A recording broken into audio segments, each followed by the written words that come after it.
¿Alguna vez te has detenido a pensar, ¿y si todo eso que llaman amor no fuera más que miedo a la soledad?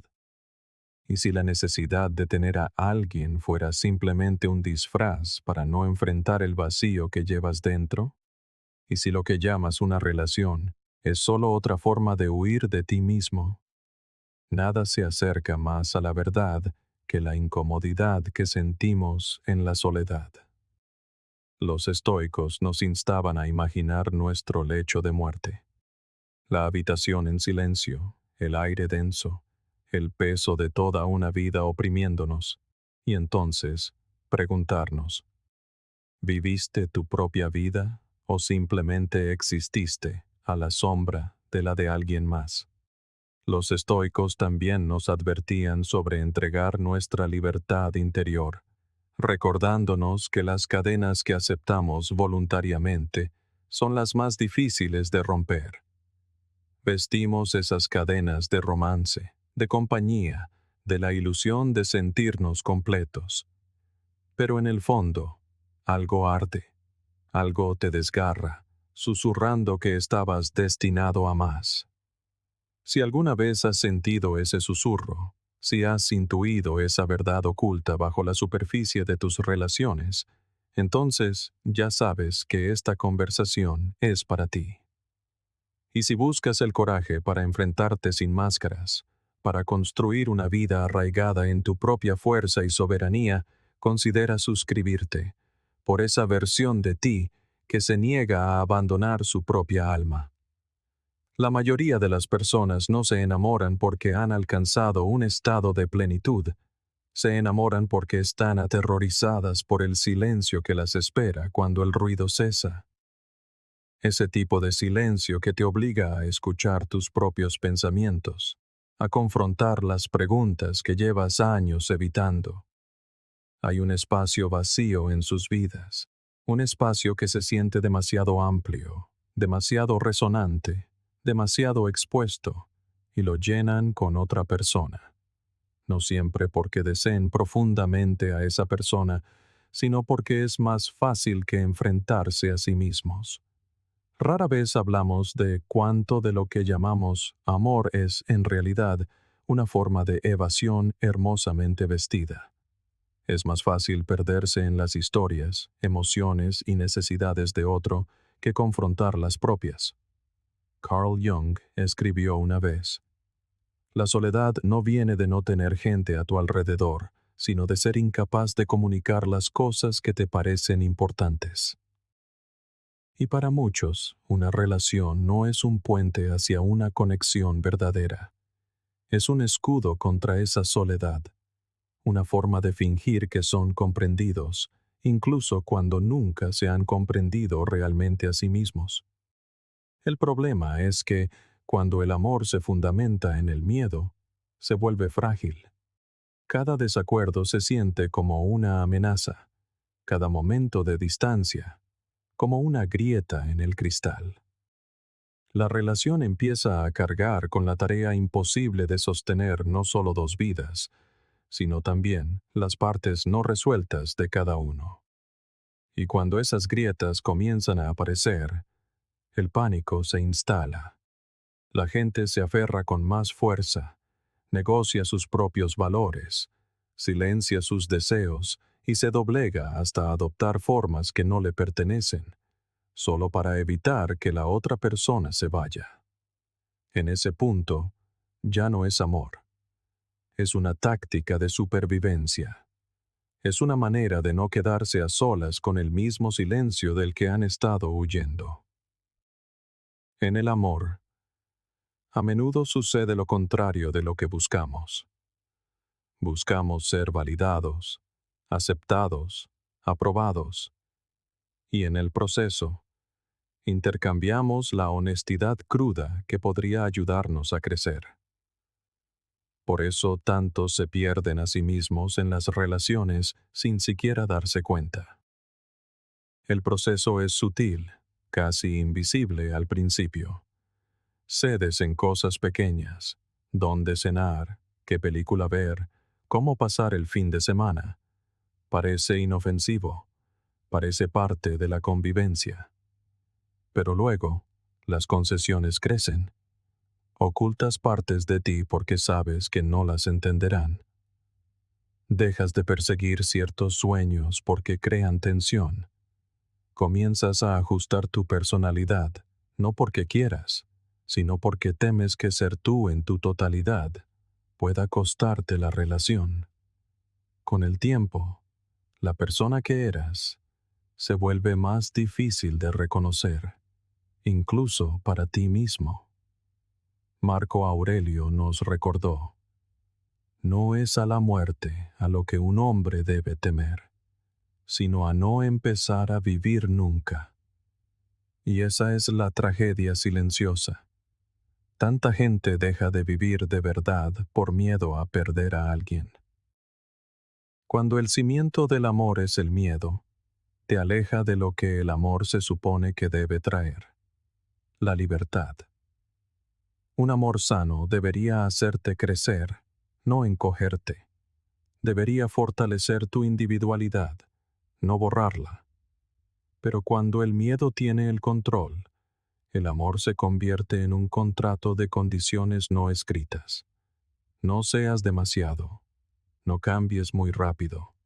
No alteres el equilibrio, incluso si ese equilibrio te está asfixiando lentamente. La gente se convence de que esto es normal, de que este es el precio de estar con alguien, pero no se dan cuenta de que el precio es mucho más alto de lo que creen. Están pagando con su autenticidad, su creatividad, su crecimiento, y todo ello a cambio de la comodidad de no enfrentarse a sí mismos. La ironía es que el silencio del que huyen no es su enemigo, es su maestro. En la soledad, el ruido se desvanece y comienzas a escuchar tu verdadera voz de nuevo. Al principio, es incómodo. Escuchas dudas, miedos, arrepentimientos. Pero si te quedas ahí el tiempo suficiente, también escuchas tus valores, tu vocación, tu verdad. Jung dijo: el privilegio de una vida es llegar a ser quien realmente eres. No puedes lograrlo si siempre estás ahogado en la presencia de otro, si cada uno de tus pensamientos está diseñado para mantener la paz en lugar de encontrar tu propio centro. El miedo detrás del amor rara vez se trata de perder a la otra persona. Más a menudo se trata de perder la distracción que proporciona. Cuando eliminas esa distracción, te quedas contigo mismo, y para muchos, ese es el encuentro más aterrador de todos. Pero es este encuentro el que lo cambia todo. Porque una vez que puedes sentarte en tu propio silencio sin necesidad de escapar, dejas de depender de otros para sentirte completo. Dejas de negociar tu identidad a cambio de pertenencia. Comienzas a amar por elección, no por necesidad. Y ese es el tipo de amor que no puede romperse por la ausencia o la distancia, porque no está construido sobre el miedo. Está construido sobre la libertad. Elegir enfrentar el silencio no es fácil. Se necesita coraje para dejar de buscar a alguien solo para evitarte a ti mismo. Pero ese coraje es el cimiento de una vida donde el amor se convierte en un regalo, no en una muleta. Donde estar con alguien es una decisión deliberada, no un escape inconsciente. Donde puedes alejarte de lo que no te sirve, no porque no te importe, sino porque te importa demasiado no abandonarte a ti mismo. El miedo detrás del amor te mantendrá corriendo en círculos. Enfrentarlo te hará libre. Y la libertad, como enseñaron los estoicos, es la única posesión que nadie puede arrebatarte. Desde que tenemos edad para entender las palabras, la historia comienza. Aparece en los cuentos para dormir, en las películas, en la forma en que los adultos hablan de la vida. Creces, conoces a alguien, te enamoras y te estableces. Se pinta como el destino final, el capítulo donde todos los cabos sueltos se atan y los créditos aparecen sobre un final feliz. Pocos se detienen a preguntar qué pasa después de que esa escena se desvanece. Y menos aún cuestionan si este guión nos sirve a todos, o si nos roba silenciosamente la oportunidad de conocer a la persona más importante que jamás conoceremos, nosotros mismos. Este condicionamiento no llega como una orden, es más suave, más insidioso. Vive en las preguntas casuales de los familiares. ¿Cuándo vas a conocer a alguien? Como si tu vida fuera una sala de espera para el amor. Se esconde en cumplidos que comparan tu valor con tu estado sentimental. Para cuando somos adultos, el mensaje ya no se cuestiona. Se ha absorbido, como la gravedad. El efecto de esta programación silenciosa es profundo. Sin darse cuenta, muchas personas se convierten en adultos que creen que una vida sin pareja está, por definición, incompleta. Pueden viajar, aprender, construir carreras, pero en algún lugar de su mente hay un recordatorio constante de que todo eso es solo un relleno hasta que encuentren a alguien. Y así, entran en relaciones no por estar preparados o por un genuino autoconocimiento, sino por un sentido del deber hacia la historia que les fue entregada. Carl Jung escribió: "Lo más aterrador es aceptarse a uno mismo por completo". Para muchos, una relación se convierte en una forma de evitar ese trabajo aterrador. Si alguien más nos valida, no tenemos que validarnos por completo. Si alguien más nos devuelve el reflejo de nuestro valor, no tenemos que enfrentar el silencio que nos pide que lo definamos por nosotros mismos. Este condicionamiento invisible no solo moldea a quién elegimos, sino cómo nos comportamos una vez que hemos elegido. Si te han enseñado que tu valor está ligado a tener pareja, a menudo soportarás situaciones que te dañan solo para evitar volver al temido estado de soltería. Ignorarás señales de alerta, tolerarás faltas de respeto o te contorsionarás para encajar en el ideal de otra persona, en lugar de arriesgarte a la vergüenza de quedarte solo.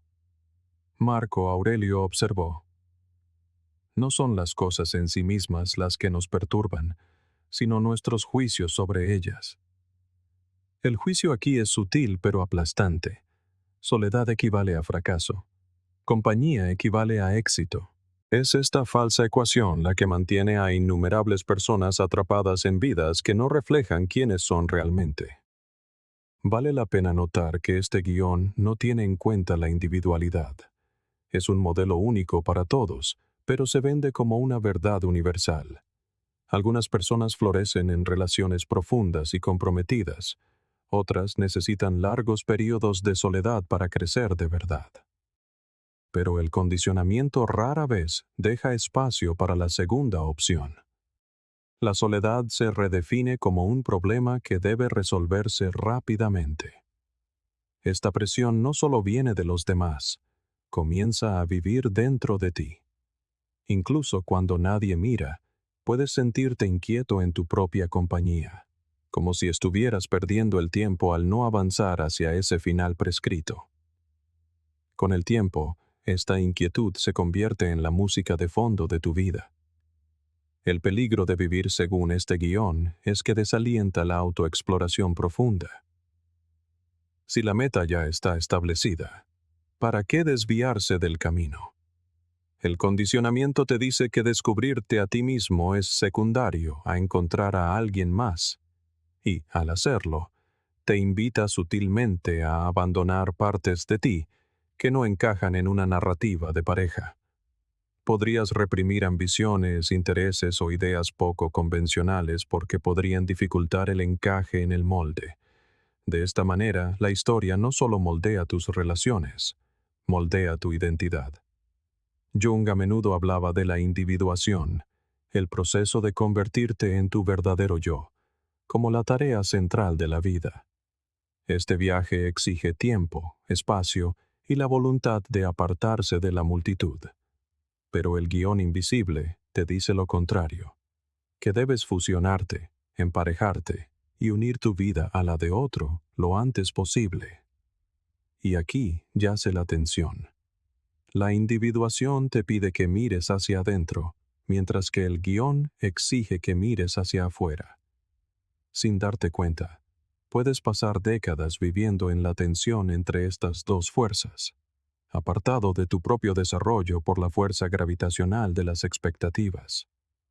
El problema no es el amor o la compañía. El problema es cuando se vuelven obligatorios, cuando se buscan por reflejo, sin considerar si estás listo o si la persona en la que te estás convirtiendo es siquiera compatible con el papel que te han enseñado a desempeñar. El primer paso para liberarse de este condicionamiento es la conciencia. Ver la historia por lo que es, una historia, no una ley absoluta. Lo cambia todo. Cuando te das cuenta de que eres libre de escribir tu propio guión, la urgencia de encontrar a alguien se desvanece.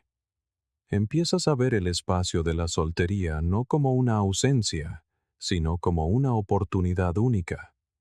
Un campo abierto donde puedes sembrar ideas, sueños y partes de ti que nunca sobrevivirían en el suelo apretado de vivir solo para la aprobación de otro. Los estoicos llamarían a esto vivir de acuerdo con la naturaleza. Alinear tu vida con tu propia naturaleza, no con las narrativas artificiales que te han sido impuestas. Liberarse del condicionamiento invisible no significa rechazar el amor para siempre. Significa negarse a que el miedo a estar solo dicte el curso de tu vida. Significa elegir conocerte profundamente antes de elegir compartirte. Porque cuando finalmente conozcas a alguien desde un lugar de plenitud, no lo buscarás para llenar un vacío. Lo invitarás a caminar a tu lado en un camino que ya has hecho tuyo. Y ese es el tipo de conexión que ningún condicionamiento puede fabricar. Porque nace de la libertad, no del miedo. No sucede en un instante que puedas señalar. No es como si un día te despertaras y todo fuera diferente. No, es más lento que eso. Tan lento que puedes convencerte de que nada está cambiando realmente. Comienza con una pequeña concesión. Omites algo que querías hacer porque no encaja en el plan. Suavizas tu opinión en una conversación para evitar una pequeña fricción. Te dices a ti mismo que no vale la pena la discusión, que así es la madurez, que el amor significa encontrarse en el medio. Y al principio se siente inofensivo, incluso noble. Pero con el tiempo, esas pequeñas concesiones comienzan a acumularse, y la persona que eras comienza a desvanecerse. No porque alguien lo exigiera directamente, sino porque la ofreciste pieza por pieza, sin notar el costo. El cambio es tan sutil que apenas lo sientes. Te adaptas para que las cosas sean más fluidas, para mantener la paz, para proteger el vínculo sin el que crees que no puedes vivir. Y aunque ceder es parte de cualquier conexión, hay una diferencia entre adaptarse y borrarse.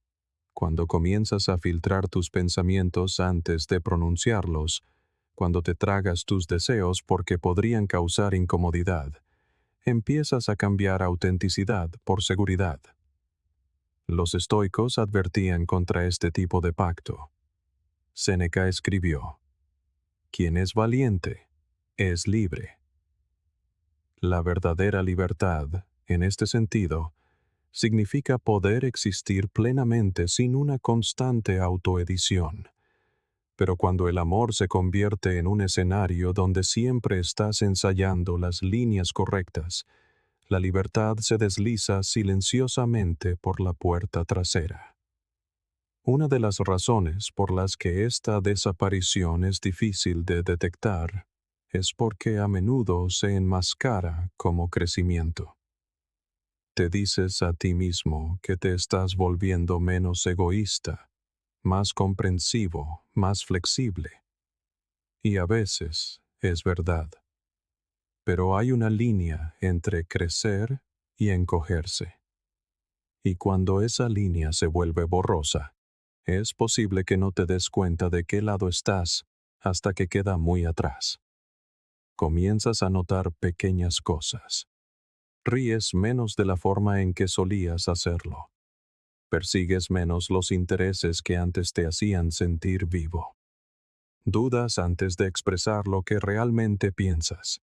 Aisladamente, ninguna de estas cosas parece alarmante, pero juntas, crean una silenciosa erosión del yo, una versión de ti que ha sido cuidadosamente lijada para encajar en la forma de la comodidad de otro. Lo que hace peligrosa esta erosión es que es autoinfligida. Rara vez alguien te pide explícitamente que desaparezcas. En cambio, lo haces con la esperanza de mantener la conexión. Es la creencia tácita de que el amor se mantiene eliminando tus bordes afilados, volviéndote más fácil de tratar, siendo complaciente incluso cuando te cuesta algo esencial. Con los meses o años, la persona que te mira en el espejo te resulta familiar, pero extrañamente distante. Reconoces el contorno, pero el fuego interior, esa combinación específica de pensamientos, deseos y expresiones que te hacían ser quien eras, se ha atenuado. Esta lenta desaparición no solo ocurre en las relaciones románticas, puede tener lugar en amistades, familias, incluso en el trabajo. Dondequiera que la sutil presión de pertenecer supere el coraje de ser tú mismo, la erosión comienza. Marco Aurelio nos recordó: el alma se tiñe del color de sus pensamientos. Si tus pensamientos están constantemente diseñados para evitar el conflicto, entonces tu alma adopta lentamente los tonos apagados de la evasión, perdiendo los colores vibrantes que te hacían único. Recuperarte de esta desaparición no se trata de ir al otro extremo y rechazar cualquier concesión. Se trata de recordar que la forma más verdadera de amor, ya sea romántico, platónico o incluso propio, prospera cuando ambas personas se mantienen íntegras. Se trata de reconocer que puedes ser amable sin borrar tus límites, que puedes ser amoroso sin silenciar tu verdad. El coraje de ser tú mismo a veces creará tensión, pero la tensión no es el enemigo. Una relación que no puede soportar tu autenticidad no es una que realmente pueda sostenerte.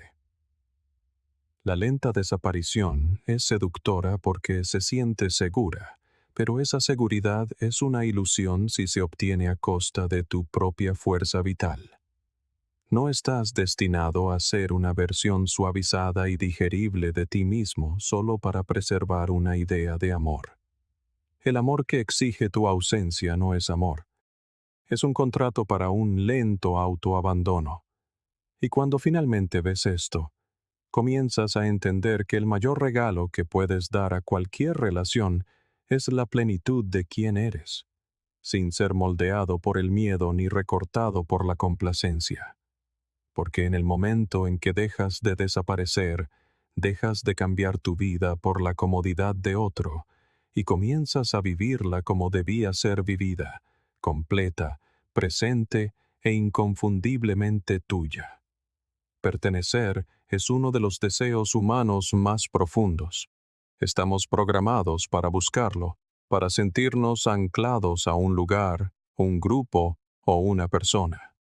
Hay consuelo en saber que tienes un lugar al que volver, alguien que te llamará suyo, una vida que se siente compartida en lugar de solitaria. Pero lo que rara vez reconocemos es el precio silencioso que esta pertenencia puede cobrar cuando no está cimentada en una verdadera libertad. El costo rara vez se exige abiertamente. En cambio, aparece como una negociación constante, casi invisible, de tus pensamientos, tus deseos, tu propia esencia. Aprendes con el tiempo qué partes de ti son bienvenidas y cuáles deben permanecer ocultas. Y cuanto más intercambias esas partes, más seguro pareces sentirte, incluso mientras algo esencial en ti comienza a desvanecerse. La seguridad de pertenecer a menudo viene envuelta en reglas. Algunas se dicen, la mayoría no. Descubres que ciertas opiniones es mejor no expresarlas, porque perturban la paz. Que ciertas ambiciones deben atenuarse porque amenazan el equilibrio. Incluso las emociones, crudas y sin filtrar, se miden cuidadosamente para no incomodar a los demás. Lentamente, comienzas a vivir en una especie de terreno intermedio, emocional y mental, nunca demasiado, nunca muy poco, siempre ajustado para encajar en el espacio que ocupas. Epicteto advirtió: si quieres progresar, conténtate con parecer insensato y necio.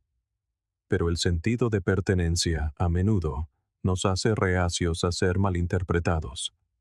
Elegimos la cordialidad sobre la honestidad, la aceptación sobre la autoexpresión, y esa elección, repetida con suficiente frecuencia, nos remodela.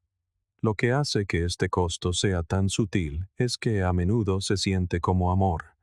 Te dices que estás cediendo porque te importa, porque eres un buen compañero, amigo o miembro de la familia. Y a veces, eso es verdad. La línea entre el compromiso sano y la anulación del yo es delgada, y el anhelo de pertenecer tiene la sutil capacidad de empujarte hacia lo segundo sin que te des cuenta. Un día, te percatas de que ya no dices lo que piensas, a menos que sea seguro hacerlo. Has dejado de perseguir ciertos sueños porque no encajan en el proyecto en común. Te has vuelto una persona cautelosa, medida, menos espontánea. No porque quisieras cambiar, sino porque el cambio amenazaba esa aprobación que tanto te habías esforzado por asegurar. El precio de la pertenencia no siempre se paga en dramáticos momentos de traición o pérdida. Con mayor frecuencia, se paga en pequeñas cuotas, casi imperceptibles. La broma que no hiciste por no saber cómo sería recibida, la verdad que callaste para no causar un conflicto, el riesgo que no corriste porque habría requerido dar explicaciones a alguien que no lo entendería. Cada uno de estos actos parece menor por sí solo, pero juntos tejen un patrón. Con el tiempo, empiezas a vivir no para tu propia claridad o autenticidad, sino para la estabilidad del grupo o de la relación. Intercambias fragmentos de tu individualidad por una sensación de seguridad, creyendo que cuanto más cedes, más pertenecerás. Si tus pensamientos se ajustan constantemente para coincidir con las expectativas de los demás, tu alma perderá, inevitablemente, su color propio. Permanecer soltero, o incluso elegir la soledad cuando es necesario, significa que conservas la soberanía sobre tus pensamientos, deseos y esencia, sin esa constante negociación de fondo. No se trata de aislamiento. Se trata de soberanía. Se trata de saber que cada decisión que tomas nace de tu propio centro, no de un cálculo sobre cómo será recibida. Esto no quiere decir que la conexión sea intrínsecamente peligrosa. El amor, la amistad y la comunidad pueden ser fuentes poderosas de crecimiento y alegría, pero solo te enriquecen si permiten tu presencia plena. Cuando pertenecer requiere una autocensura constante, no es conexión. Es una forma sutil de control, y el control, por suave que sea su aplicación, limita tu capacidad de vivir siendo tú mismo. Jung creía que la individuación, el proceso de convertirse en un ser completo, no puede ocurrir cuando tu sentido del yo depende de la aprobación ajena. No puedes integrar las partes de ti que mantienes ocultas para conservar tu lugar en el grupo. Elegirte a ti mismo por encima de la comodidad de la pertenencia no es fácil. Puede significar apartarte del grupo, romper reglas no escritas o dejar ir relaciones que no pueden sostener tu verdad. Puede implicar momentos de soledad que se sienten más agudos de lo esperado, pero también significa vivir sin el peso del ajuste constante, sin la lenta erosión de tu voz y tu visión. Y en esa libertad sucede algo extraordinario. Empiezas a pertenecerte de una manera que nadie te puede arrebatar. El costo de pertenecer es real, pero también lo es la recompensa de mantener tu vida en tus propias manos. Estar soltero no significa rechazar el amor o la conexión. Significa que te niegas a intercambiar tu esencia por ellos. Significa que, cuando elijas pertenecer a algún lugar, será bajo tus propios términos, con tu ser completo, sin tener que encogerte para encajar. Porque la pertenencia es más dulce cuando no es a expensas de quien eres, y la libertad, una vez reclamada, hace que cualquier otro tipo de conexión sea más rica, más profunda y más verdadera. Cuando eliminas el murmullo constante de las voces ajenas, algo inesperado emerge en su lugar. Al principio, es un silencio inquietante, esa clase de quietud que parece casi demasiado ruidosa. Adviertes pensamientos que no sabías que albergabas, ideas que habían sido sepultadas bajo conversaciones, obligaciones y la constante influencia de la presencia de otro. A solas, no hay nadie que te distraiga de ellos. Afloran con una intensidad que puede ser abrumadora, como una habitación que has evitado limpiar durante años, de repente iluminada por una luz cruda y reveladora. Carl Jung escribió una vez: quien mira hacia afuera, sueña. Quien mira hacia adentro, despierta. La soledad fuerza ese despertar. Te pide que te vuelvas hacia adentro, que mires directamente aquello que has estado evitando. Y aunque al principio pueda sentirse como una incomodidad, hay algo más enterrado en ella: la claridad. Con el paso de los días o las semanas, esa claridad se profundiza. Comienzas a escuchar tu propia voz con mayor precisión, sin la necesidad constante de negociar tus pensamientos para que se ajusten a las expectativas de otro. Tus ideas se expanden, más audaces. Empiezas a seguir a tu mente por caminos que antes podrías haber descartado porque no se alineaban con el plan compartido o la comodidad del grupo. El mundo dentro de ti comienza a expandirse, llenándose de detalles y conexiones que no podías ver cuando estabas demasiado ocupado adaptándote al ritmo de otra persona. Esta es la parte de la que rara vez se habla cuando se menciona estar solo. La forma en que tu mente se agudiza cuando no hay nada que la diluya. Al principio, la soledad puede sentirse como una pérdida, especialmente si has sido condicionado a verla como una ausencia.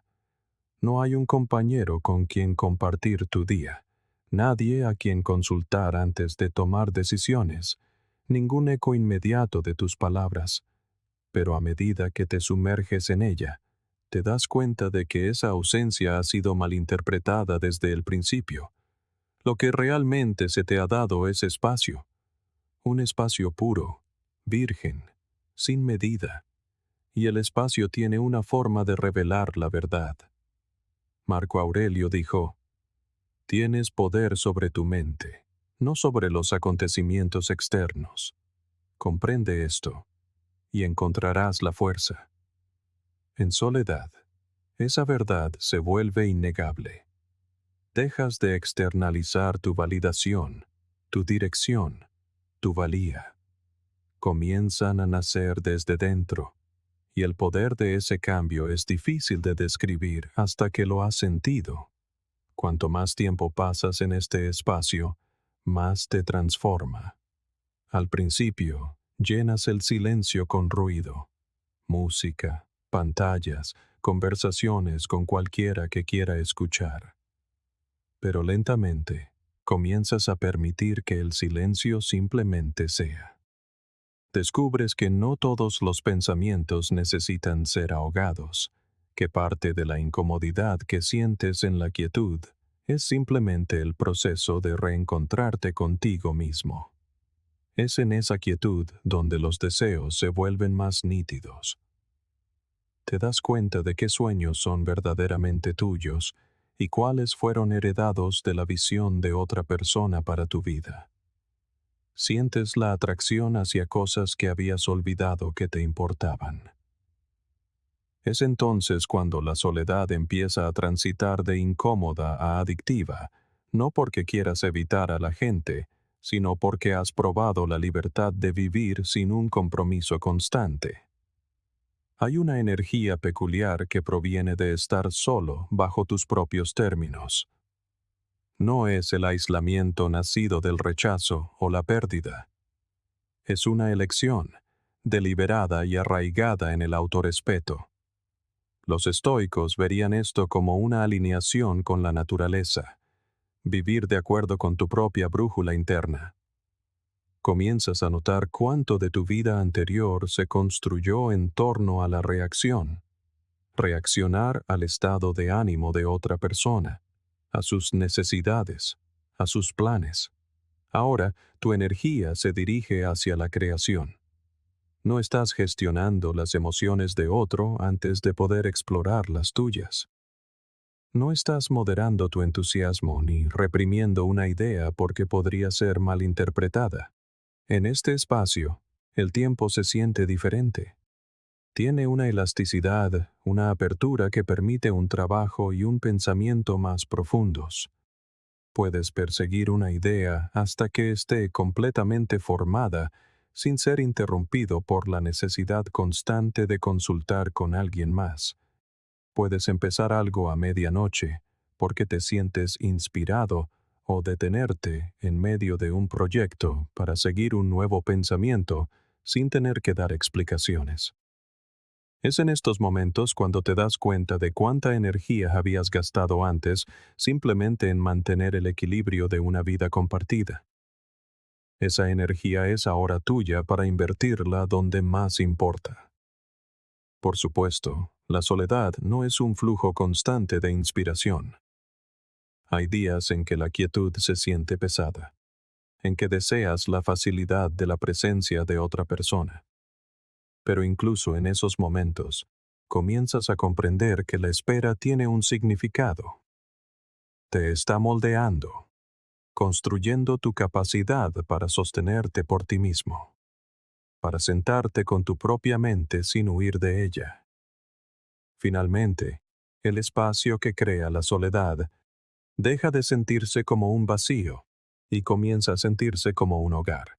Te das cuenta de que las conexiones más verdaderas que jamás tendrás, con otros, con el mundo, con tu propio trabajo, son más ricas cuando crecen desde esta base. Ya no temes estar solo porque has visto lo que se puede construir allí. Y una vez que has experimentado la agudeza del pensamiento, la claridad de la visión y la atracción sin filtros de tus propios deseos, protegerás ese espacio ferozmente, no como un muro contra el mundo, sino como el suelo sobre el que te plantas, firme e inquebrantable. Porque cuando te perteneces plenamente a ti mismo, ninguna conexión puede arrebatártelo, y ninguna ausencia puede despojarte de ello. Desde las primeras historias que nos cuentan, hay un hilo conductor, una promesa de que en algún lugar existe otra persona que nos completará. Está en los cuentos de hadas, en las canciones, en las películas. No estás entero hasta que encuentras a tu media naranja. Al principio, esta idea parece romántica, incluso reconfortante. Sugiere que la realización más profunda de la vida no proviene de dentro, sino de la fusión con otro. Pero bajo esa superficie reconfortante yace una creencia sutil y peligrosa, que por ti mismo estás incompleto. Y cuando aceptas esa creencia, comienzas a vivir como si tu valor y tu estabilidad dependieran de alguien más. Este mito tiene una forma silenciosa de moldear tus decisiones.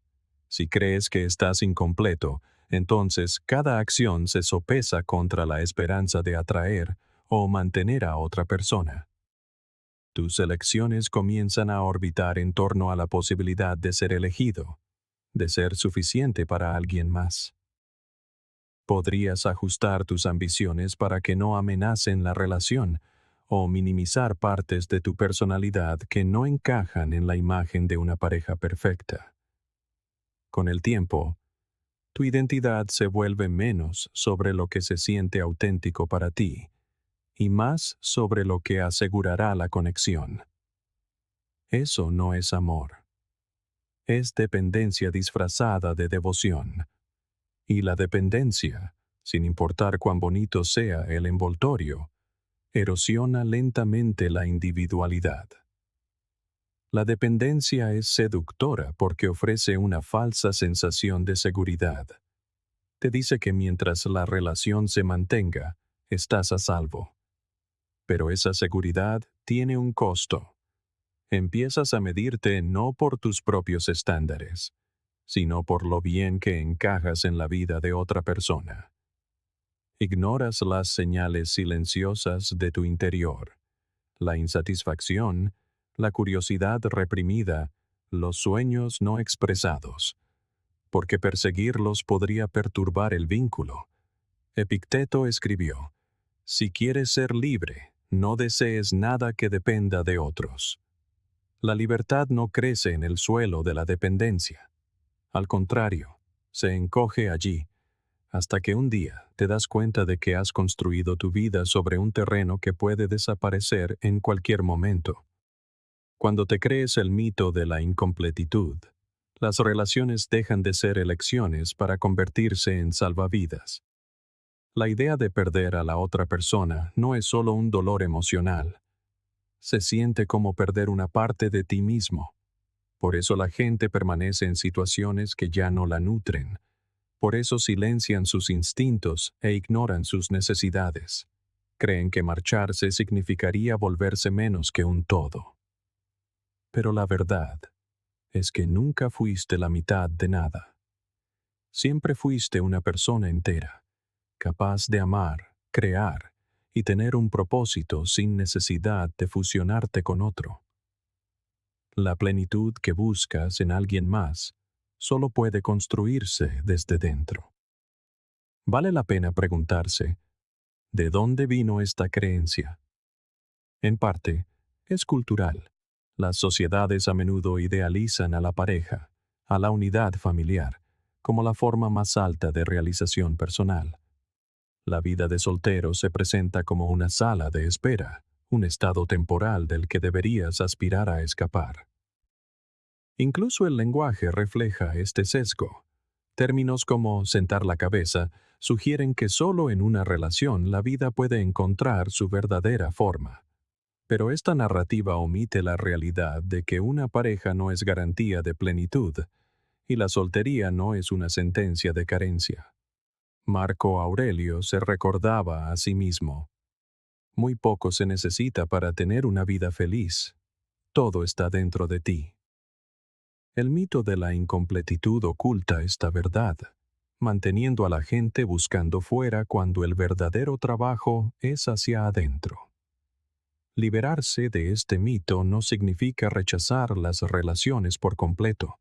Significa abordarlas desde un lugar de autosuficiencia en lugar de necesidad. Cuando ya no te ves como un fragmento esperando ser completado, el amor se convierte en una elección, no en una dependencia. Puedes dar sin miedo a perderte a ti mismo, y puedes recibir sin que eso se convierta en tu fuente de identidad. Este tipo de amor es más rico, más profundo, porque se construye entre dos personas completas que pueden sostenerse por sí mismas si es necesario. Jung comprendió bien esta dinámica. Creía que la verdadera conexión solo podía ocurrir cuando ambos individuos habían confrontado su propio mundo interior, en lugar de usarse mutuamente para evitarlo. El desafío es que elegir la plenitud puede sentirse solitario al principio. Sin la validación inmediata de una relación, tienes que enfrentarte a ti mismo en su totalidad, tus defectos, tus fortalezas, tu potencial no realizado. Ese es el trabajo que la mayoría evita, y por eso la dependencia puede ser tan tentadora. Pero una vez que comienzas a construir una vida que se siente completa por sí misma, algo cambia. El miedo a estar solo comienza a desvanecerse. Tu autoestima deja de fluctuar con los estados de ánimo u opiniones de los demás, y las relaciones que formas no se construyen para llenar un vacío. Se construyen para compartir la abundancia. El mito de la incompletitud es poderoso porque se ha repetido tantas veces que parece verdad. Pero la verdad real es más simple y mucho más liberadora. No eres la mitad de nada. Eres un ser completo, complejo y capaz. Cuanto más vivas desde ese lugar, menos tolerarás conexiones que requieran que te encojas. Dejarás de tratar el amor como un antídoto para tu existencia y comenzarás a verlo como un complemento de ella. Y en ese cambio, la dependencia pierde su poder, la individualidad regresa a su lugar legítimo, y tu vida deja de ser la búsqueda de una pieza faltante y se convierte en la creación de algo completo, enteramente bajo tus propios términos. La sociedad tiene una forma de dejar claras sus preferencias sin decirlas explícitamente. Lo ves en cómo la gente reacciona a ciertos hitos: comprar una casa, casarse, tener hijos. Se celebran como marcadores de éxito, pruebas de que estás en el camino correcto. Te hacen predecible, y la previsibilidad es reconfortante para el colectivo. Cuando formas parte de una pareja, la gente cree saber qué viene después. Tu vida tiene una forma familiar. Es más fácil de entender, de categorizar, de controlar. Pero sal de ese patrón. Vive una vida de soltero plena y sin disculpas, y de repente te vuelves más difícil de definir. Tu próximo movimiento no es obvio. No encajas limpiamente en el guión esperado, y esa imprevisibilidad incomoda a la gente porque es una señal de libertad, del tipo que no se puede gestionar. El rebaño prospera en la estabilidad. Quiere saber qué esperar de ti y, a cambio, te ofrece la seguridad de la aceptación. Pero esa aceptación viene con un acuerdo tácito. No te alejes demasiado del camino. Cuando estás en pareja, el camino está casi preescrito. Planes compartidos, compromisos mutuos, un ritmo que te mantiene al paso de la mayoría. Y no hay nada intrínsecamente malo en ese ritmo, a menos que ahogue el compás de tu propio tambor. La persona soltera que prospera no solo escucha su propio ritmo, vive según él. Toma decisiones que no requieren consenso. Se mueve de maneras que no pueden ser fácilmente predichas. Y en un mundo construido sobre la conformidad, ese es un tipo de poder que fascina y amenaza a la vez. La razón por la que la imprevisibilidad es tan poderosa es porque está arraigada en la autonomía. Si nadie puede predecir tu próximo paso, significa que nadie más está marcando tu dirección. No estás siguiendo un guión. Estás escribiendo el tuyo. El rebaño puede ver esto como inestabilidad, pero para quien elige su propio camino, es libertad. Sin la necesidad constante de negociar decisiones con una pareja, puedes cambiar de rumbo cuando surge la inspiración. Puedes tomar riesgos sin tener que justificarlos. Puedes perseguir oportunidades que no tienen sentido para nadie más que para ti. Y esa capacidad de actuar sin demora, sin compromiso, es una moneda de cambio muy valiosa. Por supuesto, el rebaño no se limita a ignorar al que se desvía. A menudo, intenta atraerlo de vuelta. Las preguntas llegan disfrazadas de preocupación. ¿No quieres a alguien con quien compartir tu vida? ¿No tienes miedo de terminar solo? Debajo de estas preguntas hay una suposición de que una vida fuera del marco de la pareja es menos valiosa, menos completa. Pero estas son las preguntas de personas que miden la vida por lo bien que refleja a la mayoría. No pueden ver que la soledad, cuando se elige, no es una carencia, es un lujo. Es un espacio abierto donde la autodeterminación puede florecer sin interrupción. El que va por libre lo sabe, y ese conocimiento se convierte en un escudo contra la sutil presión de conformarse. Lo que más perturba a la gente sobre la persona soltera que prospera no es su soledad, sino su satisfacción dentro de ella. Si estás solo y eres desdichado, el rebaño se siente validado. Demuestra que su camino es el mejor. Pero cuando estás solo y prosperas, rompes con la narrativa establecida. Demuestras que la felicidad y la plenitud no son exclusivas del carril de la pareja, y eso hace que otros cuestionen los compromisos que han hecho. Jung entendió esta incomodidad, observando que los conflictos más intensos, si se superan, dejan tras de sí una sensación de seguridad y calma que no es fácil de perturbar. La persona soltera que prospera ha enfrentado de frente el conflicto de la expectativa social y, al superarlo, ha encontrado una calma que el rebaño no puede replicar del todo. La imprevisibilidad también genera resiliencia. Cuando no dependes de otra persona para definir tu identidad, los cambios te sacuden menos. El rebaño teme la disrupción porque pone en duda su estabilidad cuidadosamente construida. Pero el que va por libre se mueve con fluidez a través del cambio. Está acostumbrado a navegar sin un mapa preestablecido. Sabe que la vida puede cambiar en un instante, y se ha forjado para adaptarse. Esta adaptabilidad es otra forma de poder, una que le permite aprovechar oportunidades y superar desafíos sin perder su sentido de sí mismo. Al final, la diferencia entre el rebaño y el individuo que elige su camino no se trata de relaciones, se trata de agencia. El rebaño sigue patrones establecidos por otros, encontrando seguridad en el número. El individuo asume el riesgo de salirse del camino, sabiendo que el terreno puede ser impredecible, pero también sabiendo que es suyo para explorar. Y al reclamar ese riesgo, gana algo que el rebaño a menudo sacrifica: el derecho a vivir enteramente bajo sus propios términos. La persona soltera que prospera entiende que la imprevisibilidad no es caos, es potencial. Es la apertura a ser moldeado por la elección en lugar de por defecto. No está rechazando la conexión, está rechazando la idea de que la conexión deba tener el costo de la individualidad. Y en un mundo que premia constantemente la previsibilidad, la negativa del individuo a ser fácilmente definido es tanto una rebelión como una declaración: me pertenezco a mí primero. Esa soberanía personal no puede ser regalada y ciertamente no puede ser arrebatada.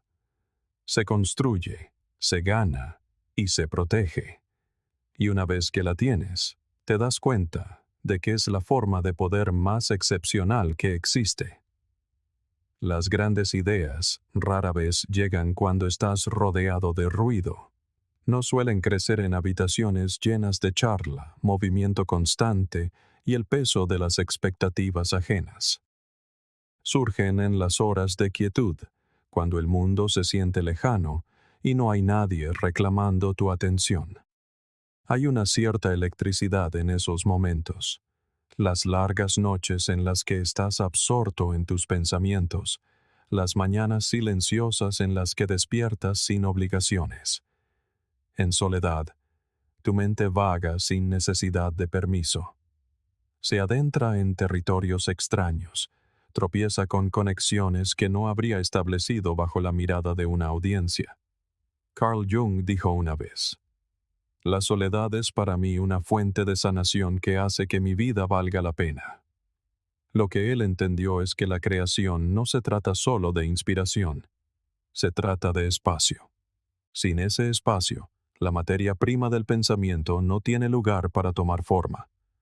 Cuando estás solo, puedes perseguir una idea sin tener que justificar por qué es importante. Puedes seguir un pensamiento hasta las profundidades de la obsesión sin tener que explicarte ante la lógica de otro.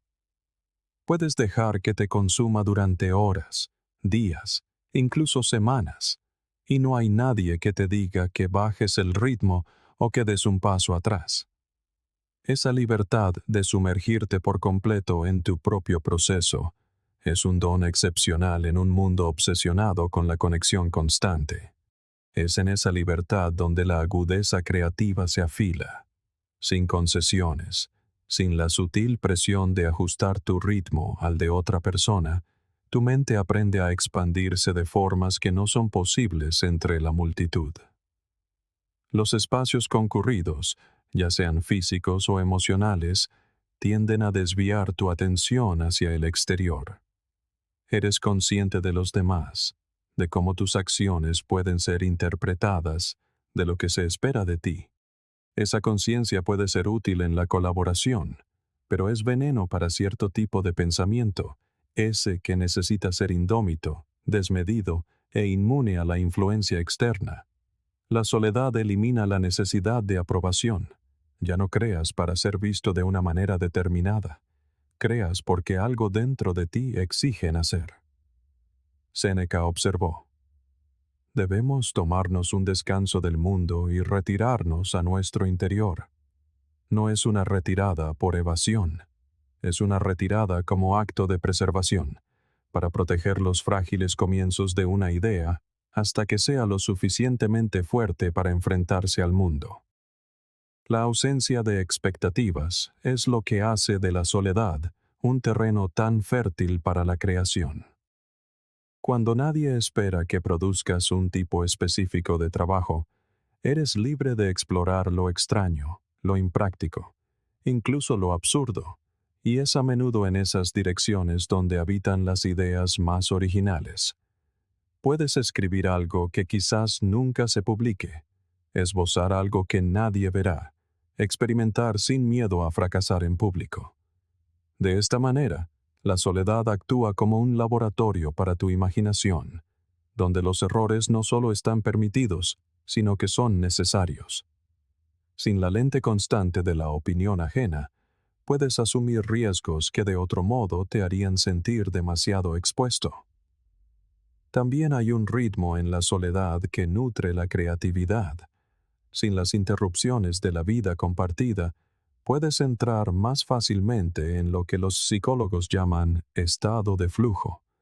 Un estado donde el tiempo desaparece y estás tan absorto en el trabajo que nada más existe.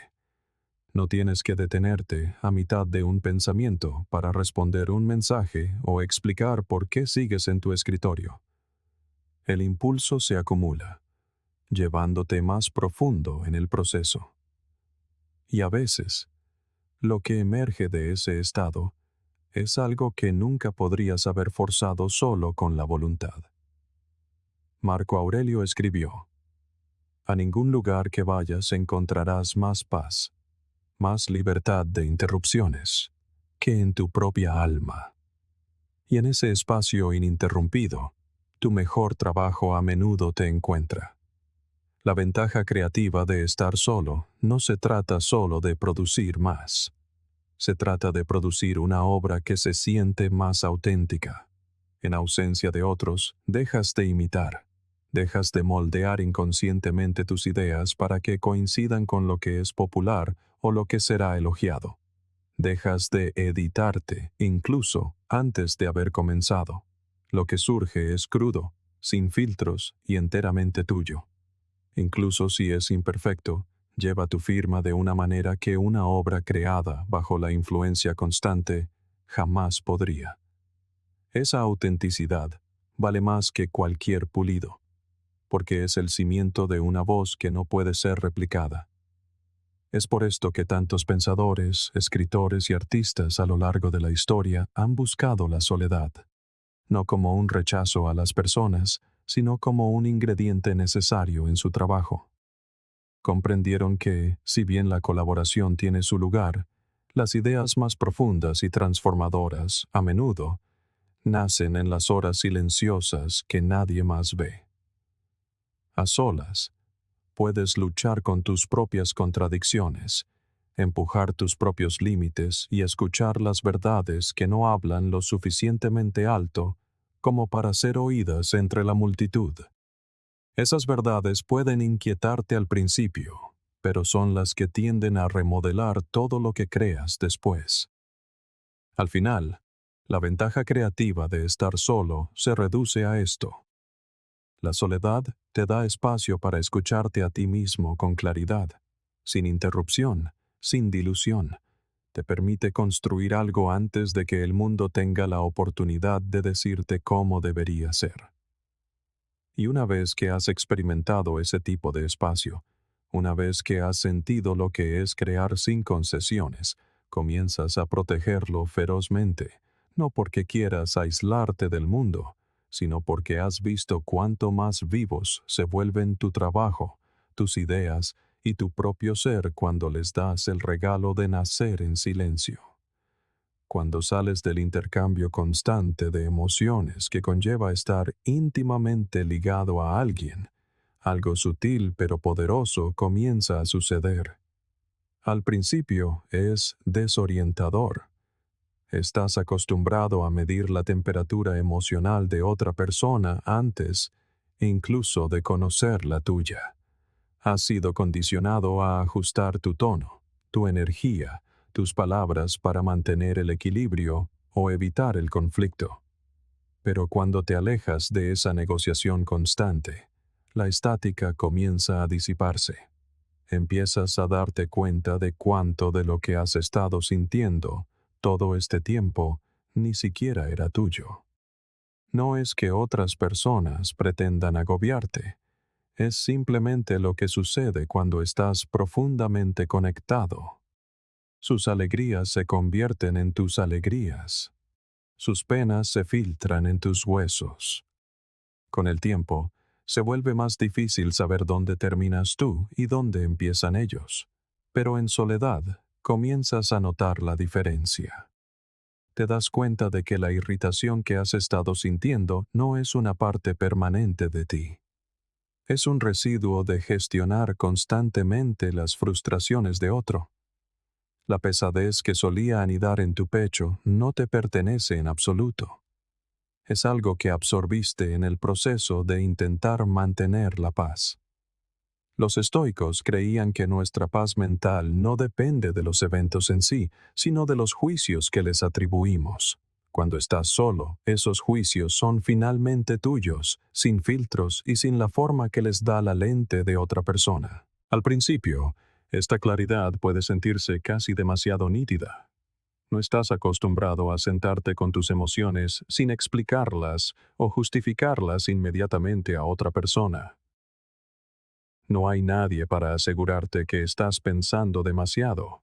Nadie para distraerte con sus propias crisis. Te quedas solo para sentir lo que sientes, en su totalidad. Y en esa experiencia plena y sin mediación, empiezas a escucharte de nuevo. Notas lo que realmente te emociona, no aquello por lo que has estado fingiendo entusiasmo para coincidir con el estado de ánimo de alguien más. Notas lo que verdaderamente te irrita, no solo aquello sobre lo que ha sido conveniente discutir. Lentamente, tu paisaje emocional deja de ser un espacio compartido para convertirse en tu propio territorio. Aquí es donde ocurre la verdadera desintoxicación. Sin el influjo constante de las necesidades, los estados de ánimo y las expectativas no expresadas de otra persona, tu sistema nervioso comienza a calmarse. Dejas de despertarte preparado para sorpresas emocionales. Dejas de ensayar conversaciones en tu cabeza antes de que sucedan. Comienzas a moverte por el día sin el peso de negociaciones invisibles. ¿Debería decir esto? ¿Le molestará? ¿Necesito arreglar esto antes de que se convierta en un problema? El espacio que queda no está vacío, es respirable. Está lleno de tu propio ritmo, tu propio paso, tu propio sentido del equilibrio. La independencia emocional no significa que dejes de preocuparte por los demás, significa que dejas de cargarlos de maneras que te cuestan tu propio ser. En soledad, aprendes a comunicarte esas cosas a ti mismo primero. Aprendes a validar tus propias emociones, sin esperar a que alguien más las reconozca. Te das permiso para sentir sin la necesidad de editarte para la comodidad de otro. Y cuando vuelves a conectar con los demás, lo haces desde un lugar de arraigo en lugar de enredo. Una de las partes más sorprendentes de este proceso es la forma en que cambia la alegría. Cuando estás constantemente vinculado al estado emocional de otra persona, tu alegría nunca es del todo tuya. O es amplificada por su felicidad o atenuada por su desdicha. A solas, tu alegría se vuelve autogenerada, estable y menos vulnerable a ser deshecha por la tormenta de otro. Comienzas a notar los pequeños placeres puros que antes eran ruido de fondo. La forma en que la luz entra en tu cocina por la mañana, el sonido de tu propia risa por algo que solo a ti te parece gracioso, la calma que proviene de simplemente estar en tu propio espacio. Esta desintoxicación emocional no siempre es cómoda. Habrá momentos en que sentirás la ausencia de la presencia emocional de otra persona como una especie de vacío. Incluso podrías sentir el impulso de buscar ese antiguo enredo, solo para sentir algo familiar. Pero si puedes resistir la tentación de llenar el silencio demasiado rápido, descubrirás que el vacío nunca fue tal. Era un espacio esperando a ser reclamado por ti, un espacio donde tu propia voz, durante tanto tiempo eclipsada, puede comenzar a hablar de nuevo. Al final, la desintoxicación emocional que proviene de la soledad no se trata tanto de eliminar a otros de tu vida, sino de eliminar la neblina que, sin querer, crean alrededor de tu mundo interior. Se trata de, finalmente, pararte en el centro de tu propio clima emocional sin ser arrastrado por las tormentas de otros. Y una vez que has sentido esa clase de claridad, una vez que has experimentado la fuerza tranquila que proviene de ser dueño de cada sentimiento que pasa a través de ti, entiendes por qué protegerla se vuelve innegociable. Porque en esa claridad, no solo te escuchas de nuevo, te reconoces. Y ese reconocimiento es el principio de todo. Cuando eliges vivir en tus propios términos, sin apoyarte en la estructura de una pareja o en la validación de un grupo, las etiquetas no tardan en llegar. Solitario, egoísta, incompleto. Estas palabras no se refieren realmente a ti. Se refieren a la incomodidad que tu independencia despierta en los demás. Te has salido del guión, y la gente no sabe muy bien qué hacer con eso. El sistema ama la dependencia porque es estable. Una persona dependiente es más fácil de guiar, de persuadir, de mantener en su lugar. Si tu sentido de identidad proviene de la aprobación de tu pareja o de tu rol dentro de un grupo, harás grandes esfuerzos para protegerlo, incluso a costa de tu propia verdad. La dependencia te mantiene a raya, pero también mantiene seguro al sistema. Cuando ya no necesitas esa estructura para sentirte completo, no puedes ser controlado de la misma manera. Tus decisiones no están dictadas por el miedo a ser excluido, abandonado o juzgado. Y eso te hace impredecible, algo que el sistema no sabe cómo manejar. No es de extrañar, entonces, que la independencia sea malinterpretada. La llaman soledad porque no pueden imaginar la plenitud sin compañía constante.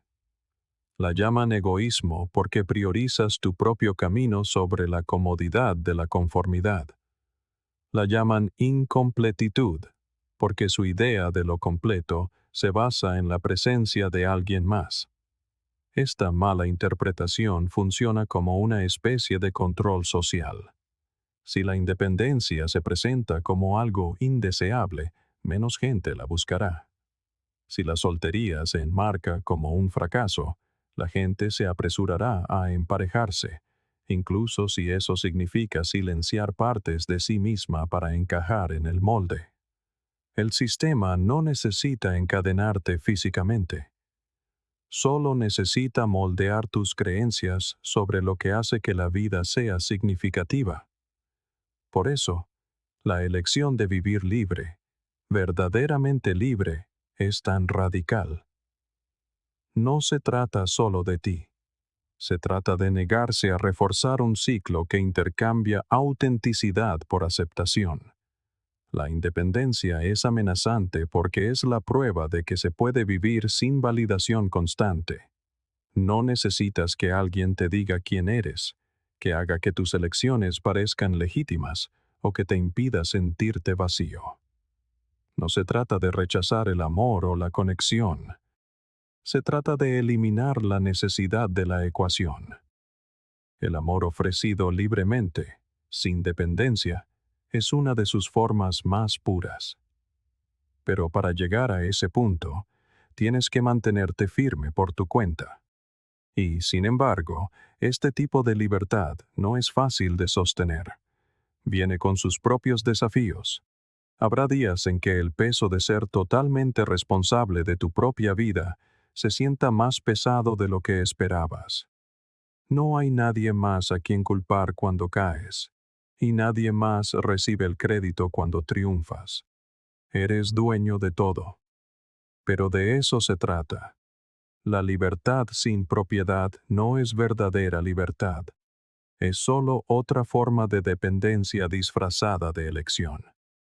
La verdad es que la gente teme lo que secretamente desea. Aquellos que critican tu independencia a menudo desearían tener el coraje de reclamar la suya. Puede que no lo admitan, ni siquiera a sí mismos, pero tu ejemplo los obliga a confrontar los compromisos que han hecho. Es más fácil desestimarte que cuestionar si se han conformado con algo más pequeño de lo que realmente querían. Por eso, mantenerte en tu libertad no es solo una elección personal. Es un acto que puede transformar a las personas que te rodean, incluso si al principio se encuentra con resistencia. Así que, cuando te llamen solitario, recuerda que la soledad puede ser una fuente de poder. Cuando te llamen egoísta, recuerda que el respeto propio es la base de toda conexión significativa que tendrás. Cuando te llamen incompleto, recuerda que la plenitud no proviene de lo que añades a tu vida, sino de lo que te niegas a entregar. El sistema puede prosperar en la dependencia, pero tu vida no tiene por qué hacerlo. Las etiquetas perderán importancia una vez que las veas por lo que son. Una señal de que has salido de los límites en los que otros se sienten más seguros. Y una vez que hayas salido, te darás cuenta de que aquí afuera hay mucho más espacio del que jamás te hicieron creer. La soberanía no es algo con lo que tropiezas. Es algo que te ganas, y el precio nunca es bajo. Para reclamarla, tienes que soltar cosas a las que la mayoría de la gente se aferra como prueba de una buena vida. Los planes compartidos que te dan un sentido de dirección, el afecto automático que te tranquiliza sin pedir esfuerzo, la compañía integrada que hace que los fines de semana y las festividades se sientan menos vacíos. Son cosas cálidas y reconfortantes, pero vienen con hilos atados, hilos que pueden alejarte silenciosamente de ti mismo. Entrar en la verdadera soberanía significa cortar algunos de esos hilos. Y esa es una decisión que la mayoría no tomará porque exige renunciar a una comodidad que parece demasiado buena para perderla. En soledad, no hay nadie que valide o vete tus decisiones. Cada elección es solo tuya. Esa libertad puede ser embriagadora y aterradora a la vez. No hay nadie con quien compartir el peso cuando una decisión resulta equivocada, nadie con quien dividir la culpa. Pero tampoco hay nadie que te frene cuando tus instintos son agudos y tu visión es clara. La soberanía consiste en ser dueño de ambos resultados, las victorias y los errores, con la misma serena aceptación. Dejas de externalizar la responsabilidad de tu vida y comienzas a llevarla enteramente tú mismo. Los estoicos entendieron esto profundamente. Epicteto escribió: "Ningún hombre es libre si no es dueño de sí mismo". La soledad se convierte en el campo de entrenamiento para esa maestría. Por supuesto, el precio que pagas no es solo en comodidades tangibles. Pagas en momentos de duda, en noches en que el silencio se siente más pesado de lo que pensabas, en mañanas en las que desearías que hubiera alguien a tu lado para compartir las pequeñas alegrías. La soberanía puede ser solitaria, no porque te falten personas en tu vida, sino porque has elegido vivir sin depender de ellas para mantenerte estable. Aprendes a ser tu propia ancla, a generar tu propia seguridad, a sentarte con la incomodidad en lugar de buscar un remedio rápido en la presencia de alguien más. Esa habilidad, aprender a mantenerte firme en ausencia de apoyo externo, se convierte en una de tus mayores fortalezas. La belleza de la soberanía es que cambia la calidad de cada conexión que sí eliges tener. Sin dependencia, las relaciones ya no consisten en llenar un vacío. Se convierten en elecciones hechas desde la abundancia, no desde la necesidad. No le pides a alguien que te complete o te rescate de ti mismo.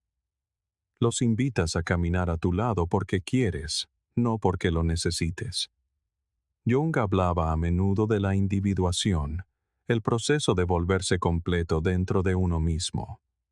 La soberanía es la expresión vivida de esa plenitud. Puedes amar profundamente sin el temor de que perder a alguien te haga perderte a ti mismo. Pero el mundo rara vez fomenta este tipo de autogobierno. Prospera en la dependencia mutua, en la previsibilidad de las personas que están unidas entre sí de maneras que las mantienen en su lugar. Un individuo soberano no puede ser manejado o persuadido tan fácilmente.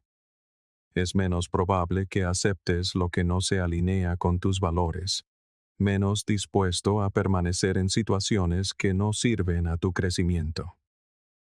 Eso puede hacer que sea más difícil estar cerca de ti para aquellos que prefieren la comodidad a la verdad. Puede que descubras que algunas relaciones se desvanecen porque se basaban en tu disposición a comprometer partes de ti mismo para mantener la paz. La soberanía no permite ese tipo de autoanulación. El precio también incluye la necesidad de enfrentarte a ti mismo sin distracciones.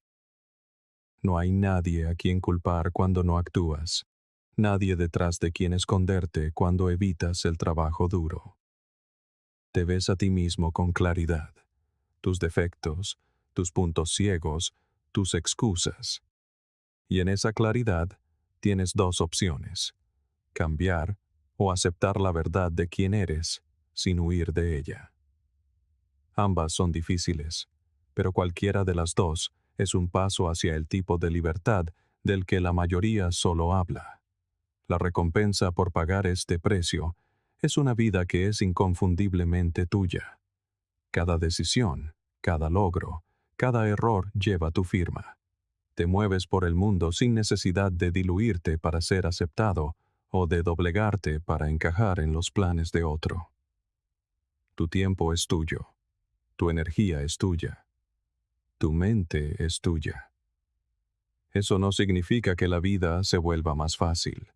Significa que se vuelve tuya de una manera que nada ni nadie puede arrebatarte. Y una vez que has sentido eso, una vez que has vivido días y meses sabiendo que eres el único autor de tus elecciones, es casi imposible renunciar a ello. La comodidad de los planes compartidos y el afecto automático siempre tendrán su atractivo, pero nunca superarán el poder silencioso y firme de saber que te perteneces por completo a ti mismo. Ese es el precio de la soberanía y la razón por la que vale la pena pagarlo. Hay un punto en la soledad donde algo cambia. Al principio, estar solo puede sentirse como un espacio que intentas llenar, una habitación demasiado silenciosa, una vida a la que le falta un sonido al que te has acostumbrado.